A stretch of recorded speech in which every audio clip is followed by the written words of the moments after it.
오늘 하나님께서 우리에게 주신 말씀 함께 봅니다. 고린도전서 4장 1절로 9절의 말씀입니다.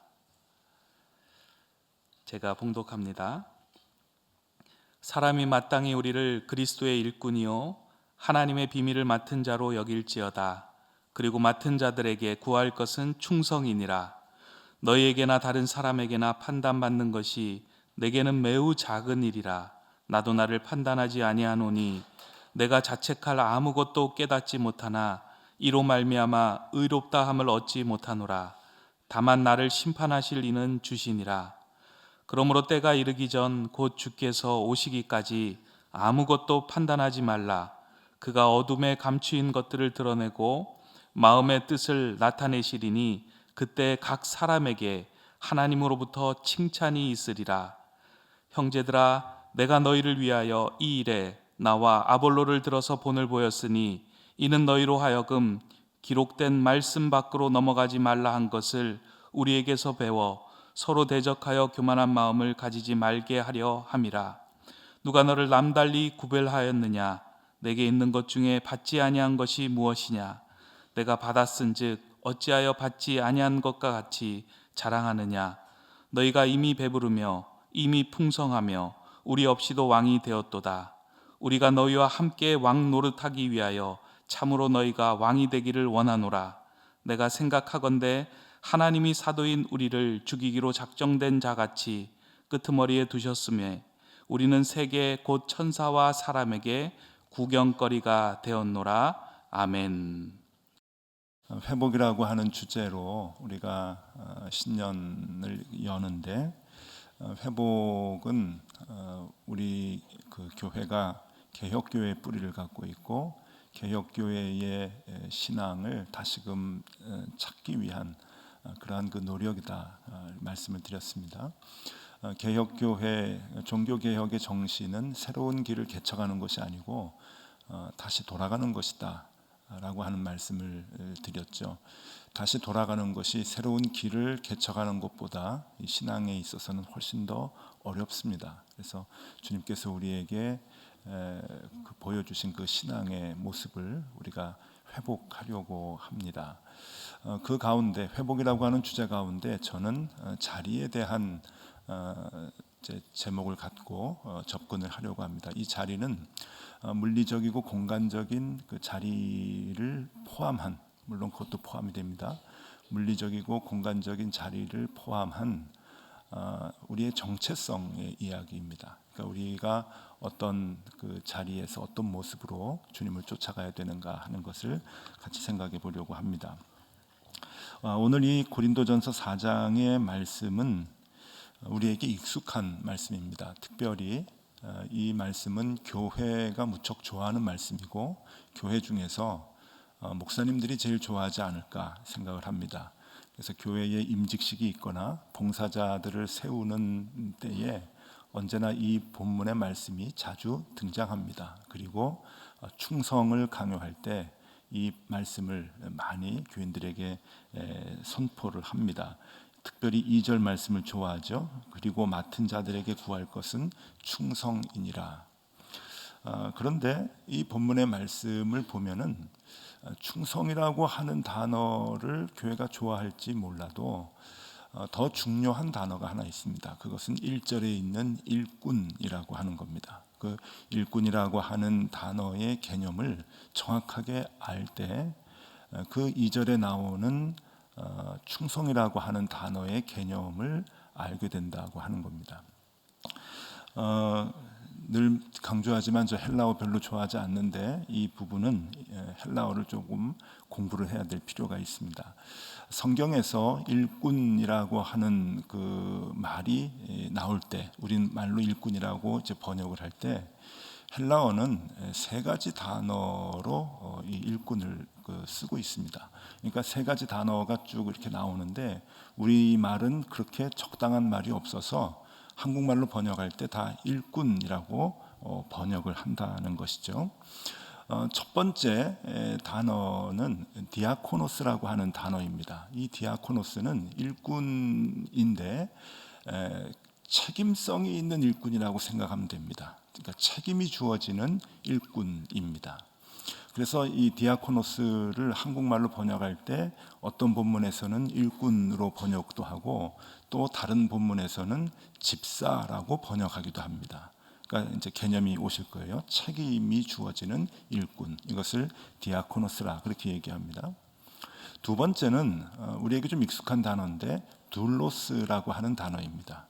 이 둘로스는 자발성이 있는 일꾼이라고 생각을 하면 좋을 것입니다. 어느 정도 자발적인 그 마음을 가지고 일을 하는 일꾼입니다. 그러니까 둘로스 선교회도 있고 둘로스라고 하는 이름의 교회도 참 많이 있죠. 이 둘로스는 이렇게 보다가 야 여기 좀 지저분하네. 이거 청소해야 되겠다. 누가 시키지 않아도 자발성을 갖고 청소도 하고 온도가 조금 낮네, 춥네. 우리 히터를 켜야 되겠다. 그런 이제 생각을 갖고 그렇게 이제 일을 해나가는 일꾼을 둘로스라고 얘기합니다. 마지막 세 번째 단어는 휘페레테스라고 하는 단어인데 이 휘페레테스는 책임성이 있는 것도 아니고 자발성이 있는 것도 아니고 아무 생각을 가지면 안 되는 일꾼입니다. 그냥 단순 반복 노동을 그냥 하는 그런 그 일꾼을 휘페레테스라고 얘기합니다. 그러니까 이제 헬라어는 굉장히 섬세해서 이 세 가지를 구분을 해서 이제 사용을 하고 있는데 우리는 뭐 특별한 단어가 이렇게 없으니까 다 이 세 가지를 일꾼이라고 성경에서는 번역을 해서 씁니다. 쉽게 이해하기 위해서 여러분들 머릿속에 그 배를 하나 그리시면 좋을 것 같습니다. 이 배를 하나 그리시고 3층으로 이제 구분을 하면은 이 디아코노스라고 하는 그 일꾼은 맨 위에서 키를 잡고 운행을 하는 일꾼을 얘기합니다. 키를 잡고 이제 배를 운전을 하는 거죠. 왼쪽으로 가야 되겠다, 오른쪽으로 가야 되겠다라고 하는 그 책임성을 가지고 배를 운항하는 일꾼이고, 둘로스라고 하는 일꾼은 이 두 번째 층, 이 갑판에서 청소도 하고 정리도 하고 하는 그러한 그 자발성을 갖고 일을 하는 일꾼, 그 사람을 둘로스라고 얘기합니다. 그리고 휘페레테스는 맨 배 밑바닥에서, 이 3층으로 구분된 배 밑바닥에서 노를 젓는 그러한 그 일꾼으로 생각을 하시면 아주 정확합니다. 그 옛날 로마 시대를 배경으로 하는 영화들 있죠. 벤허나 그래디에이터 이런 영화들을 보면은 이제 그 배 밑바닥에서 노예들이 이 손발에 쇠고랑을 차고 앞에 북치는 사람의 그 박자에 맞춰서 그냥 노만 젓는 그런 그 노예들이 있는데, 그런 노예를 헬라어로 휘페레테스라고 얘기합니다. 이 사람은 자기 생각이 들어가면 안 됩니다. 자발적으로 노를 저으면 안 됩니다. 좀 피곤한데 난 좀 천천히 져야지. 그러면은 그냥 죽습니다. 그냥 피곤하든 피곤하지 않든 앞에서 북을 치면은 그 북의 속도대로 빨리 하면은 빨리 해야 되고 늦게 하면 늦게 해야 되고 하는 그 자기 생각을 내려놓고 그냥 노만 저어야 하는 그 일꾼이 바로 휘페레테스라고 하는 겁니다. 디아코노스, 둘로스, 휘페레테스, 이렇게 세 단어로 성경은 일꾼이라고 하는 것을 써주고 있습니다. 오늘 이 본문 말씀 1절에 보면 사람이 마땅히 우리를 그리스도의 일꾼이요, 일꾼으로 부르셨다라고 말씀을 하는데, 여기에서의 일꾼은 어떤 단어를 썼을까요? 여기에서의 일꾼은 휘페레테스입니다. 이 본문에서 이 단어가 휘페레테스로 쓰여졌다고 하는 것은 굉장히 좀 충격적이죠. 우리는 하나님께서 우리를 부르실 때 청지기로 부르시고 집사로 부르시고 그래서 디아코노스쯤 되겠다라고 생각을 하지만 성경은 그렇게 얘기하고 있지 않습니다. 하나님이 우리를 일꾼으로 부르시고 하나님의 비밀스러운 말씀을 우리에게 맡기시는데 하나님이 우리를 휘페레테스로 부르셨다 얘기합니다. 그냥 푹 치는 대로 단순 반복 노동을 하면 되는 그러한 정체성을 우리에게 부여해 주십니다. 그렇기 때문에 휘페레테스라고 하는 이 단어를 알게 되면 그 뒤에 있는 2절에 우리에게 구할 것이 충성이라고 얘기했는데 이 충성의 개념을 알게 됩니다. 그 충성은 무엇인가 하면은 휘페레테스의 정체성이 뭡니까? 제일 중요한 정체성은 그냥 열심으로 이게 노를 져라, 그게 아닙니다. 더 중요한 것은 너는 생각이 없는 사람이다, 그거거든요. 그러니까 생각을 내려놔라 하는 거예요. 그러니까 충성이라고 하는 개념은 열심히 노를 젓는 개념 이전에 하나님께서 우리에게 원하시는 것은 생각을 내려놓는 것이 충성이라고 하는 겁니다. 하나님은 우리에게 그걸 원하시는 거죠. 충성이 무엇이냐? 일을 열심히 하면 그 충성이 됩니까? 아닙니다. 하나님이 원하시는 충성은 내 생각을 내려놓는 것이 충성입니다. 이렇게 해야 신앙생활 바르게 하는 거지, 이렇게 해야 정말 올바른 그리스도인이지 라고 하는 그 생각, 또 세상에서 살아갈 때 내가 이렇게 해야 사업이 되지, 이렇게 해야 그리스도인으로 살아가는 거지 하는 여러 가지 나의 자발적이고 책임성 있는 생각이 있을 수 있는데 하나님께서는 그거 아니라고 얘기합니다. 하나님의 말씀을 읽을 때마다 나에게 부딪히는 그 말씀대로 그냥 살아라. 단순 반복 노동 같은 하나님의 말씀이 주어지는 대로 북치는 대로 노를 저어라 라고 하는 것이 충성이라고 하는 겁니다. 무뇌 인간이라고 얘기할 수 있어요. 하나님 앞에서 내 생각은 없습니다. 내려놓습니다. 하나님께서 말씀하시는 대로 저는 그냥 노를 젓겠습니다 라고 하는 것이 휘페레테스의 정체성, 하나님이 우리를 일꾼으로 부르셨는데 그 일꾼의 정체성이라고 하는 겁니다. 그것이 자리입니다. 그래서 여러분 그 성경을 이렇게 보시면 3절과 4절과 5절에 보면은 반복해서 판단하지 말아라 라고 하는 이야기가 나옵니다. 그런 이유 때문에 충성을 다하기 위해서, 휘페레테스라고 하는 이 일꾼이 충성을 다하기 위해서 해야 할 것은 내 판단을 내려놓는 거예요. 그래서 판단하지 말라고 하는 얘기가 계속 나오는 거죠. 판단은 하나님이 하신다. 그러니까 판단하지 말아라. 내려놔라. 너는 생각이 없어. 그냥 내가 이끌어 갈 테니까 너는 노만 지어라 라고 하는 그 말씀을 우리에게 해 주십니다. 자, 이 본문에서 한 가지 더 생각을 해보면요, 그런 휘페레테스가 있어야 하는 자리가 어디냐라고 할 때 9절에서 우리에게 그 끄트머리에 두셨다라고 하는 말씀을 하십니다. 끄트머리. 여러분이 끄트머리라고 하는 이 그 자리가 보기에 따라서 좀 많이 이렇게 좀 다르게 해석이 될 수가 있습니다. 제가 언제 한번 말씀드린 적이 있는데 70년대, 80년대에 그 학창 시절을 보냈던 분들은 잘 아실 겁니다. 그 거리에 나가서 데모를 참 많이 했어요. 민주화 운동한다고. 요즘도 뭐 촛불 들고 나가는 분들 많은데 옛날에는 학생들은 다 거리에 뛰어나가고 이제 그랬습니다. 공부를 잘 못했죠. 그러면 또 경찰 아저씨들은 또 막 잡아갑니다. 잡아갔다 풀어주고 이제 뭐 그러는데 앞에서 데모하는 사람을 선동자라고 얘기하고 중간에 팍 이제 숨어 있으면은 핵심 주동자라고 얘기하고 맨 뒤에 있으면은 배후 조종자라고 얘기하고 그러고 다 잡아갑니다. 그러니까 앞에 있든지 뒤에 있든지 가운데 숨어 있든지 다 그냥 눈에 코에 걸면 코걸이, 귀에 걸면 귀걸이 되듯이 선동자, 핵심 조종자, 핵심 주동자, 배후 조종자, 그래서 다 이렇게 잡아 그런 때가 이제 있었는데 맨 뒤에 있으면은요 그 나쁜 건가? 그렇지 않습니다. 배후 조종자가 될 수가 있습니다. 또 요즘 뉴스를 보면은 이렇게 국회가 자주 나오는데 국회의 자리 배치를 가만히 보면 맨 끄트머리에 앉아 있는 분들이 높은 분들이 앉아 있습니다. 당 대표나 아니면은 그 당 무슨 뭐 그 위원이나 이런 사람들이 맨 뒤에 이제 앉아 있고 이제 그러는데 보는 각도에 따라서 어느 자리에 있느냐 하는 것이 해석이 달라질 수가 있거든요. 그런데 오늘 이 고린도 전서에 보면은 사도 바울이 이 서신을 쓰면서 끄트머리에 우리를 두셨다라고 이야기를 합니다. 근데 여기에서 이 끄트머리라고 하는 것은 글을 쓰고 있는 사도 바울과 이 글을 읽고 있는 고린도 교회 교인들에게는 공통적으로 한 가지의 그림을 지금 하나 그리고 그 그림을 보면서 같이 이것을 이해하고 있다고 하는 겁니다. 공통적인 생각을 가지고 글을 쓰고 글을 읽고 있는 거죠. 그것을 우리만 모르고 있습니다.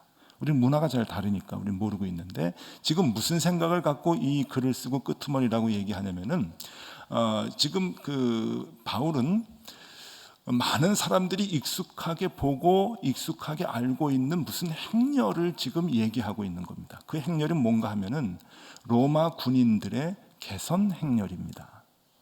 로마 군인의 개선 행렬은 로마 사람들이면, 로마 시민들이면 자주 봐왔던 그러한 아주 멋진 광경입니다.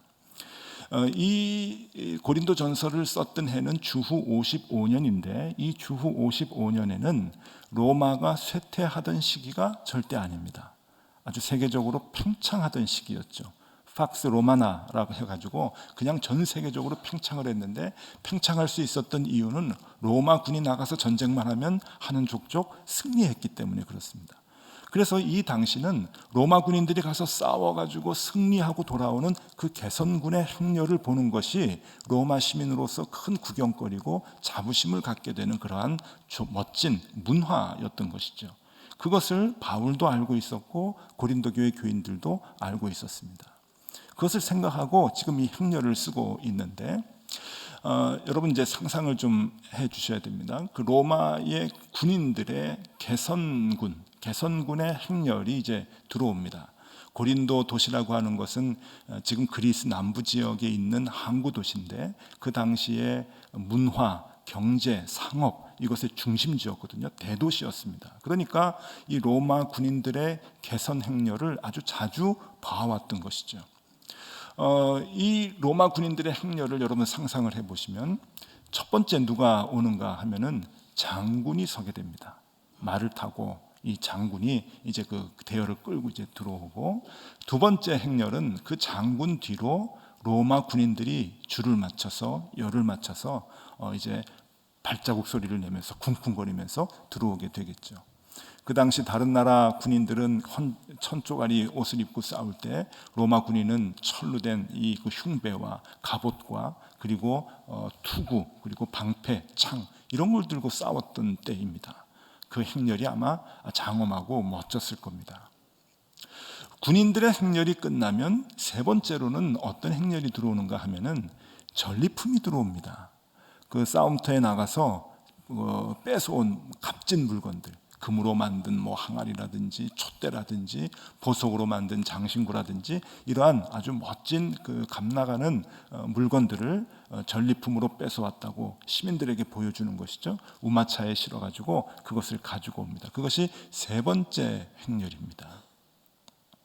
마지막 네 번째, 그 행렬의 맨 끄트머리에 무엇이 있는가 하면은 잡아온 노예들이 있습니다. 노예. 이 노예들은 손발이 묶여가지고 질질 끌려오겠죠. 그리고 그 노예들의 운명은 둘 중에 하나입니다. 죽든지, 곧 죽든지 아니면 팔려가든지. 그것이 맨 뒤 행렬에 있는 노예들의 앞으로 벌어질 운명이라고 하는 겁니다. 사도 바울이 고린도 교회 교인들에게 편지를 쓰면서 그리스도의 일꾼으로 부름을 받은 우리의 자리는 어디이냐? 끄트머리에 두셨다라고 얘기합니다. 그 끄트머리는 이제 곧 죽음을 앞둔, 그래서 구경거리가 된 노예들의 모습과도 같다라고 하는 겁니다. 그래서 여러분 오늘 본문의 말씀 9절을 우리가 같이 한번 읽어보면 좋겠습니다. 9절을 같이 한번 읽겠습니다. 내가 생각하건대 하나님이 사도인 우리를 죽이기로 작정된 자같이 끄트머리에 두셨음에 우리는 세계 곧 천사와 사람에게 구경거리가 되었노라. 바로 그 자리이죠. 그리스도인의 정체성이 어디냐? 맨 끄트머리다.